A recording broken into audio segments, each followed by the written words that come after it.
Hello, I'm Harry Riley. Welcome to my book reviews. This is called Painting and Poetry, A New Lease of Life by Don Brown in 2010, and it's published by Smile a While Enterprises at hotmail.com. I've travelled the length and breadth of Britain during my working life, selling printing machinery to industry, large and small, and I've met many clever people, but I can say truly, and on art, that the ones that have really impressed me would be very few. I'm proud to say Don Brown is amongst these people, for he is an engineer with a terrific imagination and a love for his fellow creatures. The title of this book is very apt. Don was born in 1925 and is still with us, fit and incredibly active, with a wonderful zest for life. I've only known Don a short time, since I joined the Eastwood Writers group in fact, but in that short time I've begun to see what an extraordinary chap he is, with his diverse interests.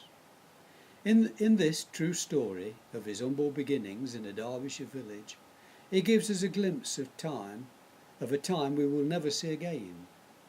He writes of Eastwood and Ena, Langley Mill and the surrounding area, of the family of D.H.lawrence, the world-famous Eastwood Writer, of other characters, of local sporting clubs, schools and colleges, of the war years and of Christianity, his own close relatives and his likes and dislikes, with a frankness really seen in these days of clever hype and cynicism. It is in his poetry and paintings that he bears his soul for all to see, and lets us into a world of modest heroes.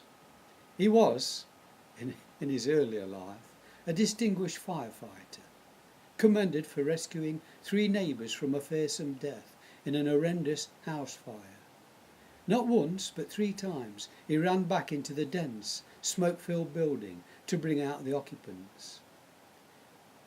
He's had a very incident-packed life, as his story so graphically illustrates, and has known deep tragedy along the way, especially with the sad death of his wife. But to really get to know the man, you have to view his paintings and read his poetry. This is a great book, and I feel it is the small beginnings, the small things that bring it to life. For instance, he tells us that apples are his favourite fruit, and that strikes a chord with me, as I am also an unashamed apple cruncher. There is so much else that makes this man tick, far to me to include in this brief review, but if I had to pick out one thing that makes him so memorable, it's the infectious grin that really leaves his face.